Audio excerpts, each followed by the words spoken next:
The dessert I'd like to share with you today is one called summer pudding. I know we're not quite there yet, but I thought it was very appropriate because it was the sort of dish that was created to use up leftovers, things which would otherwise be thrown out. So they really had only 3 ingredients: sugar, but it used bread or stale bread, and fruit, summer fruits, so any soft berries.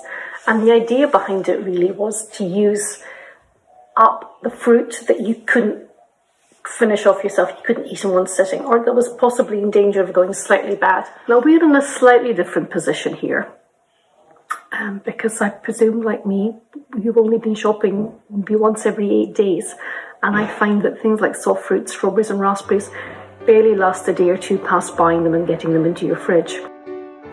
So what I've started making this dessert with is frozen fruit, which obviously lasts in your fridge for quite some time, or your freezer for quite some time. And the other thing that I have used in the past for summer pudding is I switch out the plain bread and I use challah or brioche. Normally I would make this in either a large bowl is the traditional way of doing it, or like a pudding bowl, or I've been making it in a loaf tin. But I'm thinking for today, since there are only 4 of us, and those slices of bread are just kind of perfect size, I would make them in ramekins. So what we need to do is we need to line these ramekins with some saran wrap, cling foam.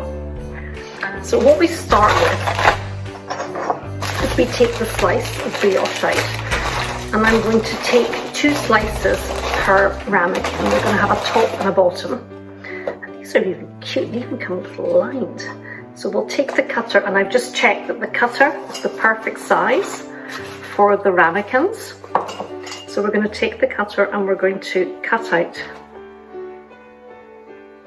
rounds. Let's just take this. We're going to take 8 of these. Let me just show you the way to do it with one. And what we're going to have is a top and a bottom, and in between we're going to have the the frozen fruit. And after that we're going to wrap these up, and these will stay overnight in the fridge.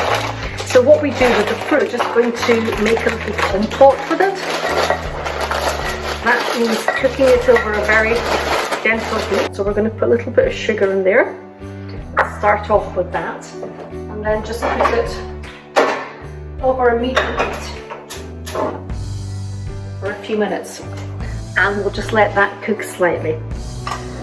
So I've started making some of the individual summer puddings, and what I discovered once I'd started putting them all together was the slices of bread were actually quite thick. They're about that big. So what I have done is I have cut each one in half, and I've revised my original plan, which was to have 1 slice on the bottom, 1 slice on the top, because it really didn't leave much room for the fruit.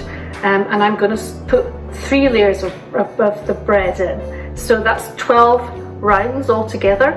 And as I said, we are not going to waste the rest of the bread. This will go to make a bread pudding, a recipe for another day. So I'm going to probably stick that in the freezer, because there's only so much dessert we can eat.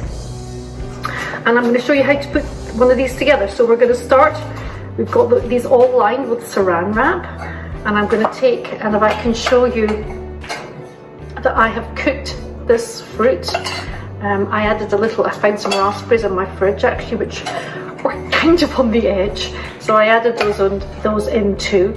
And I've just added the sugar. I didn't use all the sugar. But just to take the tartness out of the fruit and to kind of really boost the flavour. What you get left with is kind of the cooked fruit, but also quite a lot of liquid. And liquid's what you need for this recipe, because you need the liquid to soak into the bread. And you could easily make this with regular sliced white bread. But if I can just show you what I'm doing. So I'm going to take a little bit of the liquid to begin with, because we want to soak the bread completely with the liquid. Then we're going to put a piece in, and if it makes it easier, you can divide this into 4 amounts of fruit so that you don't run out. but I tend to just eyeball these things. So we're going to put like really basically a tablespoonful of fruit in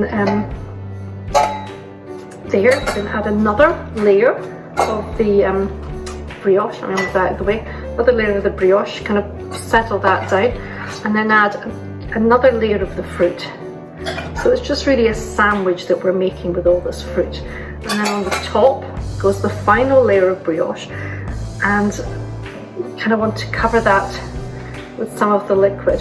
The aim is by the end, all of this beautiful red colour will be all that you will see. So we're going to just cover that up. And then part of the reason that you use the saran wrap is it's also really useful. We are going to then seal these because we don't want them leaking all over the fridge, and press that down. And what you really have to do is add a bit of weight to it. So for us, I'm just going to start piling them up like this, and that should give enough weight to really press the puddings together and to get all that juice to make these that beautiful red colour. And then the last thing we do with this is we leave them for a few hours, preferably overnight. But if you do this in the morning, they will be ready by the evening. The dessert, you can see the colour has gone all the way through. And what we're going to do is we're just going to take this plate and invert it. Almost got the middle.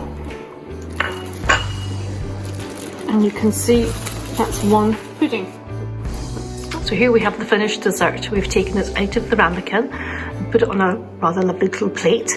And with all British desserts, you have to add a little heavy cream.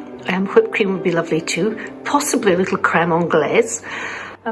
So all we need to do now is channel our inner Downton Abbey, and we're set to go.